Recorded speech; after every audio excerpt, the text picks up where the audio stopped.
Hey, this is Anthony with RevZilla TV, and I'm very excited in this video today to break down the brand new DOT certified Schuberth C3 helmet. We're happy to have this helmet back in the States. It's been since 2006 that it's been available. I know there are a lot of riders out there that have been buying these overseas because it's such a phenomenal helmet.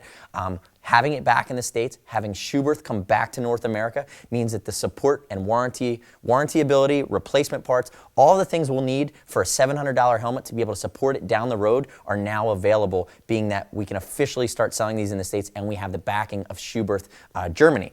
So let's talk about why you'd be considering this helmet at a very high level. There are a lot of people that know the Schuberth name, not quite sure why it's special. A lot of people that have been wearing Schuberth for years and understand the benefit here. It is the most lightweight, the most quiet, and the most durable and stable modular helmet on the market. Schuberth invented the modular helmet in 1987. They're the guys that did the first flip up with a hinge.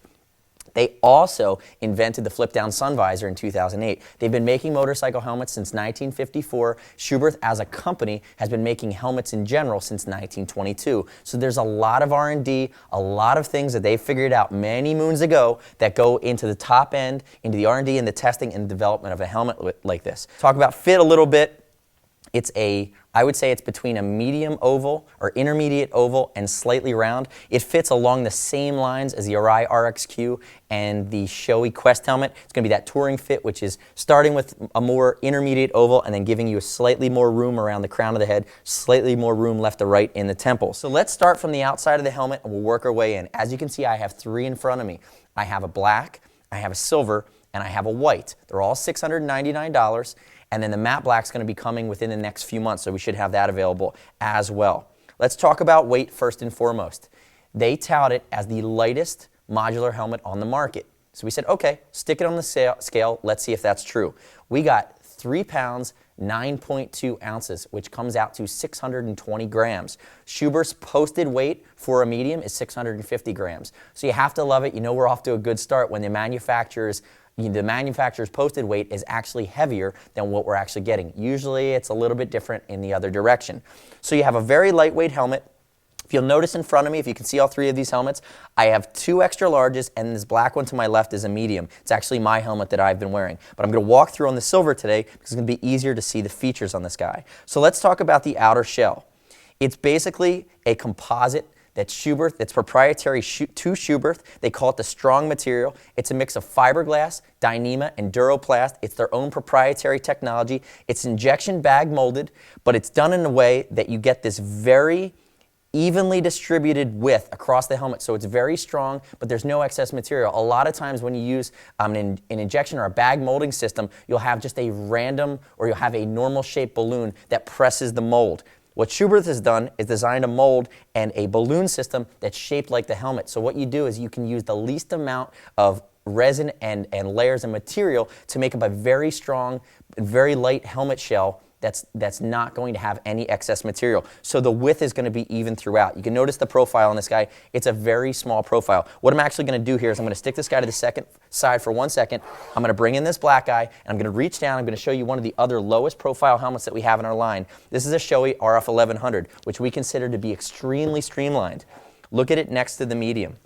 If you can see these guys, the Schuberth medium's actually a little bit more slim. And this is a medium RF 1100. That's huge. That means that when you're riding, you're not going to look like a lollipop. You're going to look like the helmet. It almost, when you have it on, it feels extremely compact. Now let's also talk about aerodynamics. When you look at this helmet, the lines are flowing, it's very smooth, there's no external spoiler, but the way that this is designed is extremely aerodynamic. Schuberth has a wind tunnel. They develop in that wind tunnel for stability. They also develop in that wind tunnel for acoustics. So this helmet's going to be designed to be quiet, it's going to be designed to be stable. I've worn it and I drive too fast. So, you know, if you think about stability of a helmet, a lot of companies are going to design for that 60-mile-an-hour range. Yeah, I've been out, I've done triple digits in this helmet on my GS on a less fared bike. You don't get any buffeting, you don't get any oscillation. It's extremely stable and extremely quiet. And a lot of times when you get close to that triple digit mark, which you're not really supposed to do on normal roads, you're going to really notice the aerodynamics of a helmet, especially if you're head checking. I'm one of those safety conscious guys. I use my mirrors, but before I change lanes, I'm always looking over my shoulders. You turn your head, you don't get any whistling, you don't get any additional noise, and you don't get any buffeting. It's really, really well done. The big thing that really draws, aside from lightweight, aside from stability and strength, the big thing that people talk about with Schuberth is the quietness of this helmet. You know, I'm going to throw out a number. It might not make a big difference to a lot of folks out there, but what they measure this down to is that at 60-mile-an-hour riding speed, you're looking at 84 decibels. Now, an average helmet, we'll just say it's going to be much higher than that, but what you notice when you put this helmet on, aside from the fact that it's compact, is that even standing off the bike, you're going to notice that it dampens sound. It's not silent. It's not like having earplugs in, but you don't get any whistling. It's going to dampen engine noise. You'll still hear everything around you, still hear car horns, still hear traffic noise. But the fact that it's so quiet is going to allow you to concentrate. It's going to help you be less distracted over long distances. Basically, being lightweight and being quiet and being stable, this helmet's designed for long distance touring. In a scenario like that, the less that you know that you're wearing a helmet, the more focused you're going to be on the road. When normal riding fatigue sets in, if you're thinking about a hot spot in your helmet, or the whistling, or the wind noise, or if you have to wear earplugs, it's all things that are going to distract you from optimal riding. Hence, all these features are going to make this helmet more safe. Now, what I'm going to do is I'm going to flip this guy on its side. I'm going to reach down and grab my donut here so I don't scratch the helmet. But what I want to show you is really the big misconception people talk about wind noise. Wind noise, you know, on a helmet, whistling, yep, venting comes into play. Side pods, if your helmet has side pods, come into play. The shape of the shield comes into play in the overall helmet. What people don't realize that a lot of times the whistling or the buffeting or the noise is generated underneath your neck right below your ears. So depending on what you have around your neck, depending on the collar of your jacket, depending on a lot of different factors, if you're wearing a non-Schuberth helmet, they can influence how much external wind noise you're hearing when you're wearing this helmet. Schuberth has said, you know what, we're going to take your collar out of the equation. We're going to take the shape of your neck out of the equation. What we're going to do is build a tight seal around the bottom of the helmet, around the neck roll, and the neck roll is going to be the key at keeping this helmet quiet. So what I'm going to show you here, and again, it is a modular helmet, which I haven't really gotten to. See, it's a single button open. I'm going to show you at the bottom here that this neck roll, which I'm going to remove in a little bit, serves really three purposes. It keeps you cool, it wicks, it keeps you comfortable, but it blocks the wind. It creates a heavy seal, and you can notice that it's double lined on the inside, and it also has reflective here in the back. And one thing that people don't realize, it's a segue we're going to talk about venting next, is that this is actually your rear exhaust vent. Internal channels in the EPS push hot air down, and it actually diffuses at your neck. You'll notice that there's no hole in the shell in the back. You know, they try to keep the venting to keep the air flowing, but keep it to a minimum, because anytime you put external holes in the shell, it's giving you a chance to create more noise. So notice here's the neck roll, the secret to success, and I'm going to remove it in a bit. So let's go back and let's start to talk about external features on the shell. So I just showed you the flip-up mechanism. It's a very sturdy mechanism. It has steel mechanics to it.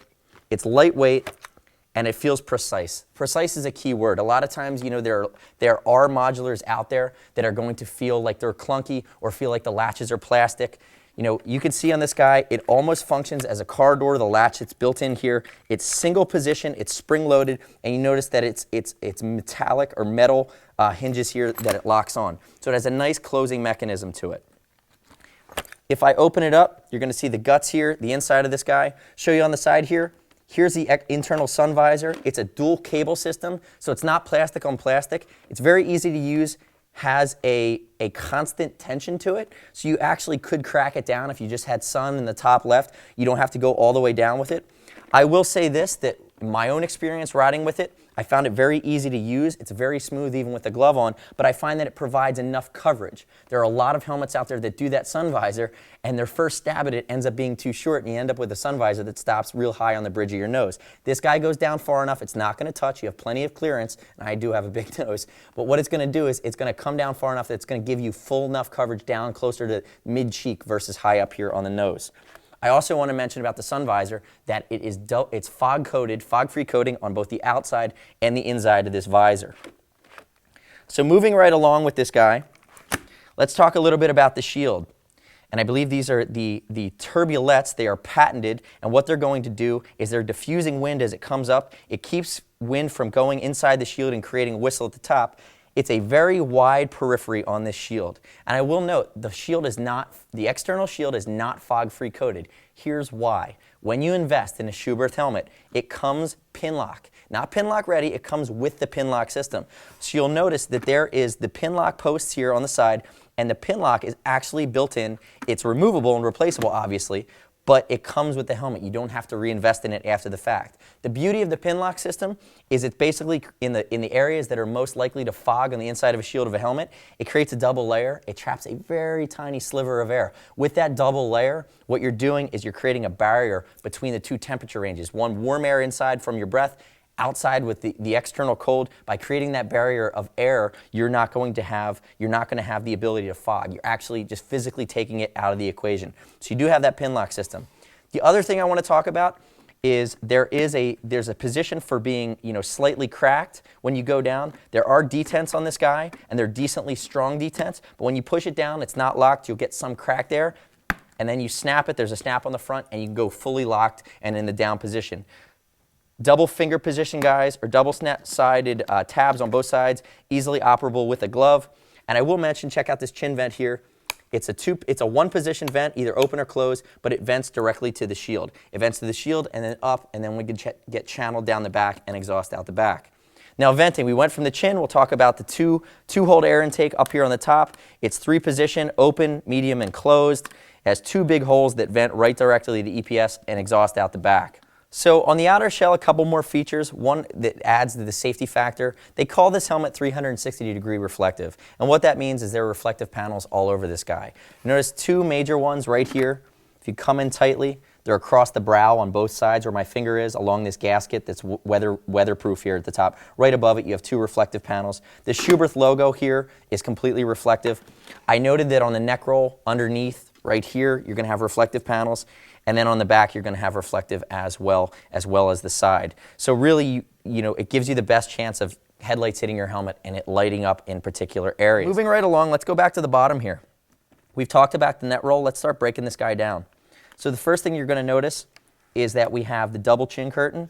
This first Coolmax or mesh style chin curtain that aids to the quietness of this helmet is going to be non-removable, but then on the inside of it, you'd have a leather-lined Velcro chin curtain here that's removable for the winter time, gives you a little bit of added warmth and comfort. As we move to the inside of this guy, it's a microlock system that is fleece, Coolmax fleece lined. So it's going to be antimicrobial, antibacterial, but it's also going to cover. You see this in some other helmet manufacturers that make modulars. I'm a fan of it. I think it's really easy to use with a glove. It's quick on, off versus the double D-ring. It's completely lined here with thick enough fleece that you don't feel it. The only thing is when you're putting it on and off, you want to make sure that these tabs behind it are Velcroed together and they're in the right place because it's a little bit different. It's not a strap, it's a piece of plastic. So if you're misaligned or if you don't have it lined up just right, you might feel it a little bit, but it's not that tough to do. And again, my favorite part is you hop off the bike and your one hand on this tab, you open it right up. You can get the helmet off before you get your gloves off, which is always, it's one of my gripes when I'm wearing a D-ring helmet. I've been riding it for, I'll tell you the truth, I've been riding it for about a week. I've done a couple hours tops in this guy. I'm impressed. Like I said, I've been on bikes that weren't my GS. I've been on my GS with it. Really, a lot of the customers that are going to be gravitating towards this guy are going to be your commuter / long distance tourer. It's a very precise helmet. It lives up to it. I think it's an investment. It's ECE 2205 certified. It's DOT certified.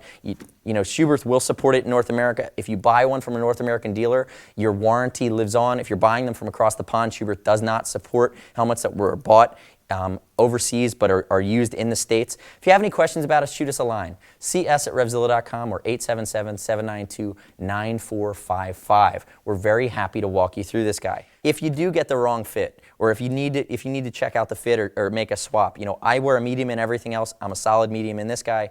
Send your helmet back to us. We'll ship it to you for free the first time. Send it back. We'll ship you the first exchange for free as well. So we try to make it really easy on an investment of this size to get the right fit without getting stung on return shipping. The last piece about this is we offer TeamZilla cash. It's over $100. This is a $699 helmet. You're going to earn $30 back in TeamZilla cash to be applied in your next order. We know that guys are typically going to go for this helmet are probably wearing a lot of other protective gear as well. If you buy multiple items for us, we'll help you save some cash over time. We hope that this video has been pretty informative. There's a lot here. This is the Schuberth C3 helmet available. This is the DOT version, new to the States for 2010. I'm Anthony. Please don't hesitate to reach out to us or shoot us a line via email or on the forum if you have any questions about it. It's a big investment. Thanks for watching RevZilla TV. We'll see you next time.